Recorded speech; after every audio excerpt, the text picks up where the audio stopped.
Hello friends, welcome to my channel English for All. Today we will study following fallacies in this video. The first is fallacy of false analogy.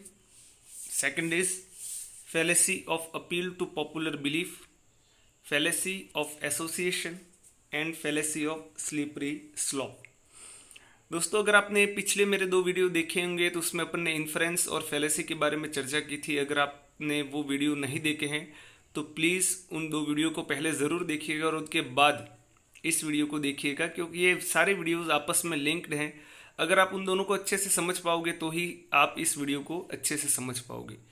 तो थोड़ा सा दोस्तों मैं आपको वापस बता देता हूँ कि फैलेसी और इन्फ्रेंस क्या अपन ने पिछले वीडियो में देखा था. तो इन्फ्रेंस अपन ने ये देखा था कि जब आपके पास फैक्ट्स हैं और उन फैक्ट्स के आधार पर आप सही निष्कर्ष निकालते हो तो वो तो हुआ अपना इन्फ्रेंस. और अगर आपके पास कुछ फैक्ट्स हैं लेकिन उसके बावजूद भी किसी रीज़न से आप गलत निष्कर्ष निकालते हो तो वो कहलाता है फैलेसी. उसी क्रम में मैंने आपको कुछ फैलेसीज बताई थी कि किस किस कारण से हम गलत निष्कर्ष निकालते हैं. उसी क्रम में कुछ और फैलेसीज हैं जो मैं आपको बताऊंगा. बस इतनी फैलेसी आपको पढ़नी है दोस्तों. यूँ तो देखा जाए तो बहुत सारी हैं, अगर आप इतनी सारी पढ़ने जाओगे तो कंफ्यूज हो जाओगे. इसलिए मैंने कुछ सेलेक्टेड फैलेसीज को ही आपके लिए चुना है. आप उन्हीं को अगर पढ़ोगे तो आपका काम हो जाएगा. ठीक है दोस्तों, तो चलिए शुरुआत करते हैं. इसके पहले मैं आपको रिक्वेस्ट करता हूँ कि अगर मेरा ये वीडियो आपको पसंद आए तो इसे लाइक कीजिएगा, और अगर अभी तक आपने मेरे चैनल को सब्सक्राइब नहीं किया है तो इसे सब्सक्राइब करना मत भूलिएगा. तो चलिए शुरू करते हैं दोस्तों. तो दोस्तों इसमें आज के वीडियो में मैं आपको बताऊंगा सबसे पहली जो फैलेसी है, the fallacy of false analogy. The fallacy of false analogy, जिसको अपन ये भी कह सकते हैं फैलेसी ऑफ फॉल्स कंपैरिजन. अब क्या होता है ये फैलेसी देखते हैं अपन. When you derive a false conclusion by comparing two different things, यानी आप कोई दो चीज़ें आपके सामने हैं, वो दो चीज़ें बिल्कुल अपने आप में अलग हैं, लेकिन फिर भी आप उन दोनों के बीच में तुलना करके कोई गलत निष्कर्ष निकाल लेते हो, जबकि उन दोनों चीज़ों के बीच में तुलना करने जैसी कोई चीज़ है ही नहीं. हमें वास्तव में उन दोनों चीज़ों के बीच में तुलना नहीं करनी चाहिए क्योंकि वो दोनों अपने आप में अलग हैं. लेकिन फिर भी अगर आप उन दोनों किसी और दो चीज़ों की तुलना करके कोई एक निष्कर्ष निकालते हो जो गलत साबित होता है, तब अपन कहेंगे कि वो कौन सी फैलेसी है. उसको उस समय अपन कहेंगे कि वो फैलेसी ऑफ फॉल्स एनालॉजी है. वो फैलेसी कौन सी कहलाएगी? Fallacy of false analogy. Example के थ्रू मैं आपको बताता हूँ. जैसे कि इसको हिंदी में एक बार समझ लीजिए आप कि जब दो असमान चीज़ों के बीच में तुलना का कोई गलत निष्कर्ष निकाला जाता है तो उसे अब कहते हैं फैलेसी ऑफ फॉल्स एनालॉजी. अब देखिए एक एग्जाम्पल है, we should not reform these criminals, the leopard can not change its spots. ठीक है, तो अब क्या है, यहाँ पर आप ये कह रहे हो कि हमें क्रिमिनल्स यानी अपराधियों को सुधारने का प्रयास नहीं करना चाहिए. हमें क्रिमिनल्स को क्या नहीं करना चाहिए? सुधारने का प्रयास नहीं करना चाहिए. ये आपने एक निष्कर्ष निकाल लिया. क्यों?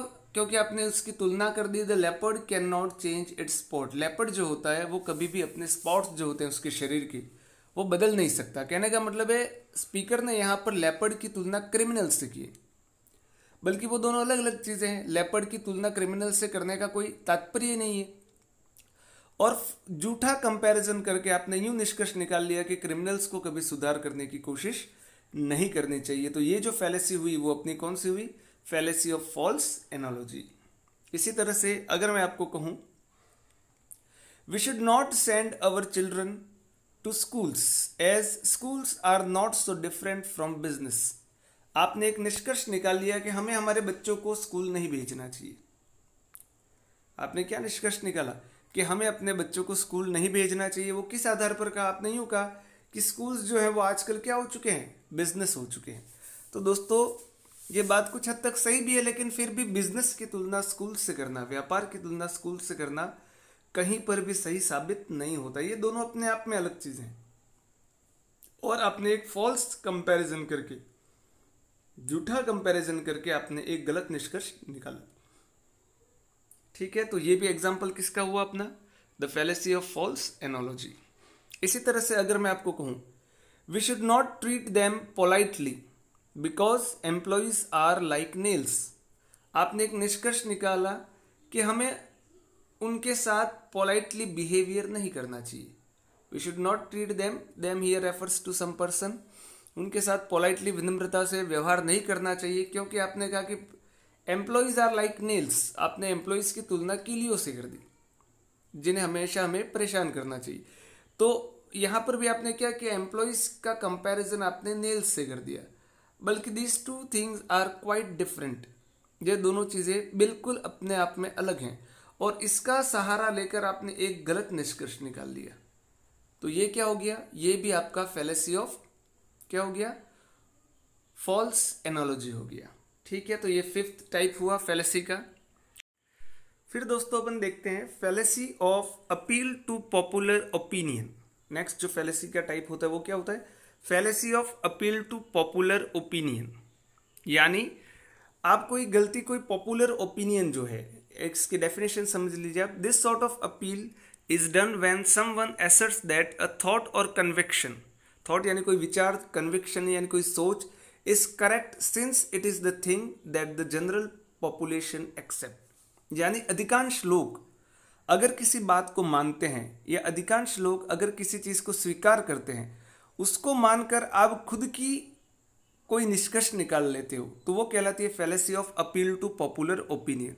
कहने का अर्थ है कि अगर 100 लोग किसी बात को यूं कहते हैं कि भाई ये बात सही है, इसका मतलब ये नहीं है कि वो बात वास्तव में सही हो, लेकिन आपने अपना ओपिनियन उन 100 के आधार पर दे दिया बिना कुछ सोचे समझे। तो ये जो फैलेसी होती है वो कहलाती है fallacy of appeal to popular opinion. ठीक है, कैसे, देखिए एग्जाम्पल के थ्रू अपन समझते हैं। Lots of people purchased this collection so it must be great. बहुत से लोगों ने इस कलेक्शन को खरीदा है, इसलिए ये कलेक्शन अच्छा है।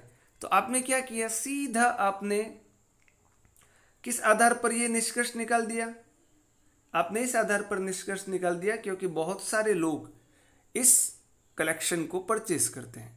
तो आपने दूसरे लोगों को या अधिकांश लोगों की राय को मानकर अपनी राय दे दी। तो ये हो गया fallacy of appeal to popular opinion. ठीक है, इसी तरह से many tourist visit Mount Abu every year so it must be a good place. इसी तरह से आपने क्या किया, many tourist visit Mount Abu every year so it must be a good place. अब आपने देखा कि many tourist visit Mount Abu every year, ये कोई फैक्ट है, यानी आपने बहुत सारे लोगों को देखा माउंट आबू जाते हुए, तो आपने सीधा क्या कर दिया, it must B a good place. आपने उसको कह दिया कि ये प्लेस अच्छा है। अब है या नहीं, ये आपने ना तो देखा है ना कुछ भी नहीं, लेकिन दूसरे लोगों की राय के आधार पर आपने एक निष्कर्ष निकाल दिया। तो ये क्या होता है, ये होता है दोस्तों fallacy of appeal to popular opinion. अधिकांश लोगों की राय को मानकर जब आप कोई निष्कर्ष निकाल लेते हो तो वो कहलाता है fallacy of appeal to popular opinion. फिर होता है फैलेसी ऑफ एसोसिएशन। एसोसिएशन यानी जुड़ाव। तो ये कब होता है, this happens when somebody connects a particular thought or issue to something or somebody negative so as to infer blame on another individual. यानी अगर कोई व्यक्ति या वस्तु बुरी है और उससे किसी और व्यक्ति का जुड़ाव है, कोई दूसरा व्यक्ति उससे जुड़ा हुआ है, तो आप उस बुरे व्यक्ति के कारण उस व्यक्ति को भी ये कह देते हो कि ये भी गलत है। क्या है, ये भी आप गलत है। आपने किसके आधार पर कह दिया, आपने इस आधार पर कह दिया क्योंकि वो किससे जुड़ा हुआ था, उस बुरे व्यक्ति से। तो ये जरूरी नहीं है कि ऐसा सही हो। ठीक है, तो इस आधार पर भी हमें क्या करना चाहिए, इस आधार पर भी हमें कोई निष्कर्ष नहीं निकालना चाहिए। और अगर आप ऐसा निष्कर्ष निकालते हो तो वो क्या होगा, फैलेसी ऑफ एसोसिएशन होगा। जैसे कि Hitler was a veggie lover so I don't trust vegans. Veggie कोई कास्ट है, कोई जाति है या कोई लोग हैं, तो हिटलर उन लोगों को पसंद करता था। ठीक है, तो इसलिए मुझे उनसे क्या है, नफरत है। तो अब हिटलर तो खराब था।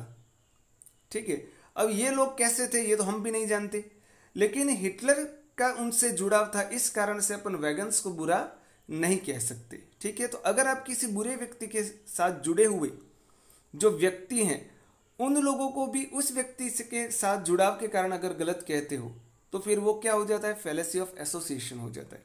जैसे कि आजकल आप महाभारत देख ही रहे होंगे, आपने अगर देखा कि दुर्योधन के साथ भीष्म पितामह और द्रोण ये दोनों जुड़े हुए थे, तो अगर आप यूं कहते हो कि नहीं क्योंकि दुर्योधन के पक्ष में युद्ध कर रहे थे भीष्म और द्रोण, इसलिए भीष्म और द्रोण खराब है। तो फिर ये क्या हो गया, ये फैलेसी ऑफ एसोसिएशन हो गया। यहां पर आपने क्या कर दिया, फैलेसी ऑफ एसोसिएशन वो वास्तव में नहीं है, किसी गलत व्यक्ति के साथ जुड़े रहने के कारण कोई अन्य व्यक्ति या वस्तु गलत नहीं हो सकता। तो ये क्या कहलाता है, ये फैलेसी ऑफ एसोसिएशन कहलाता है। फिर दूसरी जो टाइप आता है फैलेसी का वो होता है दोस्तों फैलेसी ऑफ स्लिपरी स्लॉप। ये किसे कहते हैं, this error happens when one contents that an exceptionally minor movement will unavoidably prompt great and frequently ludicrous conclusion. अब देखना है दोस्तों, इसका अर्थ मैं आपको बता देता हूं। ल्यूडिक्रस का अर्थ होता है हास्यास्पद, यानी अगर कोई छोटी सी घटना होती है, ठीक है ना, कोई छोटी सी घटना होती है और आप उस घटना के आड़ में आप दूसरों को यह निष्कर्ष निकाल देते हो कि इस घटना से तो क्या होगा, कोई दूसरी बड़ी घटना हो जाएगी जो या तो सही नहीं है या वो हास्यास्पद है। अभी कोई बात छोटी हुई है, जरूरी नहीं कि वो बात इतनी बड़ी हो जिसका मतलब परिणाम आप अभी से क्या कर रहे हो, प्रेडिक्ट कर रहे हो। तो वो कहलाता है फैलेसी ऑफ स्लिपरी स्लॉप। अब जैसे कि यहां पर है, if we permits gay individuals to get married, what next, permitting people to marry their dogs. यानी अभी आप यूं कह रहे हो कि कहीं अगर अभी सरकार ने गे इंडिविजुअल्स को शादी करने के लिए कह दिया है, तो हो सकता है आगे सरकार कुत्तों से भी शादी करने के लिए कह दे। तो ऐसा दोस्तों नहीं है, एक माइनर पार्ट है और जरूरी नहीं कि इसके इतने डिजास्ट्रस कंक्लूजन या परिणाम इसके निकले। तो इस तरह से का निष्कर्ष निकालना सही नहीं है। तो वो अपनी फैलेसी कहलाती है, फैलेसी ऑफ स्लिपरी स्लॉप। इसी तरह से अगर आप कहो कि if you give them an inch they will take a mile, अगर आप उनको 1 इंच दोगे तो वो पूरा मील ले लेंगे, लेकिन ऐसा नहीं है। एक छोटी सी चीज को देखकर आप कोई बहुत बड़ी चीज का कंक्लूजन नहीं निकाल सकते, और वो भी ऐसा कंक्लूजन इमीडिएटली आप नहीं निकाल सकते। और अगर आप ऐसा निकालते हो तो फिर वो आप क्या कर रहे हो, आप फैलेसी ऑफ स्लिपरी स्लॉप कर रहे हो। तो दोस्तों इस तरह से ये कुछ फैलेसीज थी। आप हालांकि फैलेसीज से रिलेटेड क्वेश्चन नहीं आते हैं, लेकिन दोस्तों फिर भी अपन रिस्क नहीं ले सकते। आप कम से कम इतनी फैलेसीज तो आप जरूर पढ़ना, इनमें से बाहर कोई दूसरी फैलेसी आपके नहीं आएगी, ये मैं आपको निश्चित तौर पर कहता हूँ। ठीक है दोस्तों, अगर आपको मेरा ये वीडियो पसंद आया हो तो इसे लाइक ज़रूर कीजिएगा, मेरे चैनल को सब्सक्राइब करना मत भूलिएगा। और दूसरी यूनिट अपन नेक्स्ट अब शुरू करेंगे। अपन ने फर्स्ट यूनिट लगभग आज एंड कर दी। इसके पहले मैंने आपको सब्जेक्ट वर्ब एग्रीमेंट के बारे में बताया, लिंकिंग डिवाइसेस के बारे में बताया। फिर अपन ने तीसरी जो पार्ट था अपना फर्स्ट यूनिट का, ये इन्फ्रेंस और फैलेसी, इसको आज अपन ने पूरा किया। इसके लिए मैं आपको पुराने ईयर्स के जो पेपर्स हैं रीट के, वो एक वीडियो लेकर आऊँगा दोस्तों, जिसमें अपन फर्स्ट यूनिट से रिलेटेड जो क्वेश्चन है उन सबको हल करेंगे। ठीक है दोस्तों, तो मिलते हैं फिर अगले वीडियो में। तब तक के लिए व्यस्त रहिए, मस्त रहिए और पढ़ते रहिए। Okay, thank you.